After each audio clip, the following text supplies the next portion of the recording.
అధ్యక్షుడిగా సహాయ కార్యదర్శిగా ఎన్నుకోవడం ఆయనకు అభినందనలు తెలియజేస్తా ఉన్నాను. కూడా కమ్యూనిస్ట్ పార్టీ తరఫున మహిళా కమిటీ తరఫున ముఖ్యంగా మనం ఇక్కడ కుల సంఘాలు అని కాకుండా అనేక మంది ఇన్ని సంవత్సరాల నుంచి గిరిజన పోరాటాలు జరుగుతున్నా కూడా అనేక తండాలు కానివ్వండి, అనేక కులాలు కానివ్వండి, వెనకబడ్డ వారిని అందరినీ కూడా ఎవరైతే వాళ్ళ అసలైన సమస్యలు ఉన్నాయో వాటిని ముందుకు తీసుకెళ్ళడానికి గిరిజన సంఘంగా మన కమ్యూనిస్ట్ యువకులు అందరికీ ప్రతి ఒక్కరికి నమస్కారం తెలియజేస్తున్నా. మరి ఈరోజు చిలుకలూరిపేట గడ్డ గిరిజన అడ్డ బి సీను నాయక్.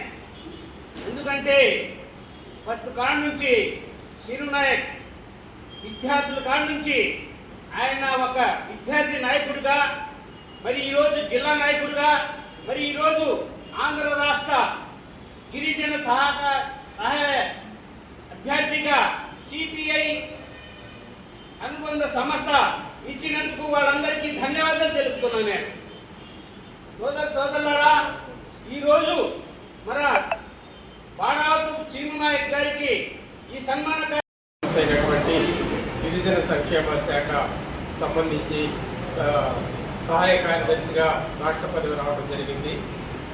ఆ కార్యక్రమాన్ని పురస్కరించుకొని అందరూ ఇక్కడ సమావేశం అవ్వడం జరిగింది. శ్రీను నాయక్ ఆల్రెడీ రాజకీయంగా ఇక్కడ పురుడు పోసుకున్న, ఈ పార్టీ ఆఫీసులో పురుడు పోసుకున్న వ్యక్తే. తర్వాత బయటికి వెళ్ళాడు, గిరిజనుల కోసం పోరాటాలు ఎన్నో చేసుకుంటూ వచ్చాడు. మళ్ళా అదే గూటికి మళ్ళా మన సీను నాయక్ రావడం జరిగింది. అలాంటి సిద్ధాంత బలం కలిగినటువంటి పార్టీలో ఒక రాష్ట్ర సహాయ కార్యదర్శిగా మరి పదవి పొందటం అనేటటువంటిది, అవకాశం రావటం అనేటటువంటిది చాలా సంతోషించదగ్గ విషయం. మనందరం కూడా వారికి సీను నాయక్ గారికి మరొకసారి అభినందనలు తెలియజేస్తున్నాం. ఇదే పంధాలో, ఇదే ఉద్యమ సంఘాల్లో, ఉద్యమ పార్టీల్లో ప్రజల కోసం నిరంతరం ఏ ఆలోచన లేకుండా, ఏ ఆశయం లేకుండా పనిచేసేటటువంటి వాళ్ళ కోసం కాకుండా, మనం ఒక ఆశయం కోసం, ఒక ఆలోచన కోసం, ఆశలు లేకుండా పనిచేసేటటువంటి ఈ పార్టీలో మరి మీరు ముందు చురుకైన పాత్ర పోషించి వారు మీకు ఇచ్చినటువంటి అవకాశాన్ని మరి రానున్న రోజుల్లో ముందు మరింకెన్నో ఎత్తైన అవకాశాలని, మెరుగైన అవకాశాలని పొందుతారని చెప్పి ఆశిస్తూ మీకు శుభాకాంక్షలు తెలియజేస్తూ ముగిస్తున్న. జై భీమ్, జై భారత్. సహాయ కార్యదర్శిగా మరి మన మిత్రుడు నియమించినందుకు ముందు మన అందరి తరఫున ప్రత్యేకమైన ధన్యవాదాలు సిపిఐ పార్టీ వారికి తెలియజేస్తున్నాం. అలానే ఈరోజు మనం చూసినట్టయితే సీను నాయక్ అనే వ్యక్తి అతను ఏపీ గిరిజన సంఘాల రాష్ట్ర అధ్యక్షుడిగా పనిచేస్తున్నప్పటికి కూడా మరి బీసీ, ఎస్సీ, ఎస్టీ, మైనారిటీ వర్గాలందరూ కూడా సుపరిచితుడిగా ఉంటూ ఎప్పుడు కూడా ఏ కష్టం వచ్చినా కూడా మరి తను ముందుగా ఉండడం కూడా చూస్తూ ఉంటున్నాం. అయితే అతన్ని గుర్తించింది ఏంటంటే ఎవరికి ఏ సమస్య వచ్చినా కానీ తన సమస్యగా భావించి ముందుండి పోరాటం చేస్తున్నారు. కాబట్టి సిపిఐలో గతంలో చేసినప్పటికీ కూడా ఇప్పుడు అతన్ని ప్రత్యేకంగా గుర్తుంచుకొని రాష్ట్ర స్థాయిలో అతను నియమించిన పట్ల నిజంగా అతను చేస్తున్నటువంటి సేవ కావచ్చు, పోరాటం కావచ్చు, దేనిలోనైనా ఆయనలో ఉన్నటువంటి దమ్ము, ధైర్యాన్ని గుర్తించినందుకు సిపిఐకి మరొకసారి ధన్యవాదాలు.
ఉన్నటువంటి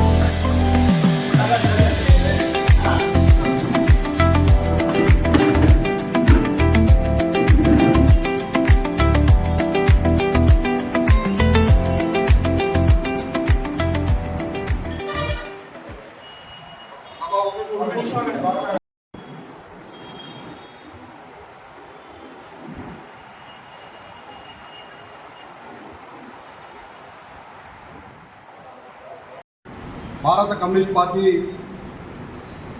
సిపిఐకి అనుబంధ సంఘమైనటువంటి ఆంధ్రప్రదేశ్ గిరిజన సమైక్య తరఫున రాష్ట్ర సహాయ కార్యదర్శిగా సిపిఐ పార్టీ నాయకత్వాలను ఎన్నుకోవడం పట్ల వారి పేరు పేరున విప్లవ అభినందన తెలియజేస్తూ ఉన్నాం. ఈరోజు పలు ప్రజా సంఘాల ఆధ్వర్యంలో ఘనమైనటువంటి సన్మానం చేయడం జరిగింది. వారిని ఏపీ ఆంధ్రప్రదేశ్ గిరిజన సంఘాల గురించి ప్రత్యేకమైన అభినందన తెలియజేస్తూ ఉన్నాం. ఈరోజు చెప్పేటువంటి నాయకుల విధానం పట్ల నేను చాలా విషయాలు తెలుసుకోవడం జరిగింది. ఆంధ్రప్రదేశ్ గిరిజన సమైక్యకి వన్నె తెచ్చే విధంగా ఖచ్చితంగా కృషి చేస్తారని చెప్పేసి తెలియజేస్తూ ఉన్నాం. అదేవిధంగా హైడ్రో ప్రాజెక్టు వ్యతిరేకంగా, అలాగే పోలవరం నిరసనల కోసం, అలాగే పల్నాడు జిల్లా గిరిజన ప్రజలకు జీవనాలు అనేటువంటి వరికిపుడి సెల ప్రాజెక్టు కూడా పూర్తి చేసే బాధ్యత మేము తీసుకొని దాని మీద పెద్ద ఎత్తున ఆందోళన కార్యక్రమం చేయడానికి శ్రీకారం చుడతామని చెప్పేసి ఈ సందర్భంగా మేము తెలియజేస్తూ ఉన్నాం. అంతేకాకుండా ప్రధానంగా గిరిజన గ్రామాల్లో విద్య, వైద్యం, ఉపాధి అంతగా చాలా గిరిజన ప్రాంతాల్లో చాలా ఇబ్బంది ఎదుర్కొంటూ ఉన్నారు. వారి కోసం ప్రత్యేకంగా మేము ఒక కార్యాచరణ రూపొందించి మేము దాని మీద కార్యక్రమాలు ఉద్యమాలు చేయడానికి కూడా మేము ముందుకెళ్తామని చెప్పేసి తెలియజేస్తూ, రానున్నటువంటి రోజుల్లో గిరిజన ప్రజల కోసం, వారి యొక్క సంక్షేమం కోసం పెద్ద ఎత్తున ఆందోళన కార్యక్రమాలు చేస్తామని చెప్పేసి తెలియజేస్తా ఉన్నాం. కూటమి ప్రభుత్వం గిరిజన ప్రజలకు ఏదైతే హామీ ఇచ్చారో ఆ హామీని అమలు చేయాలని చెప్పేసి గిరిజన సమైక్య తరపున మేము హెచ్చరిస్తా ఉన్నాం.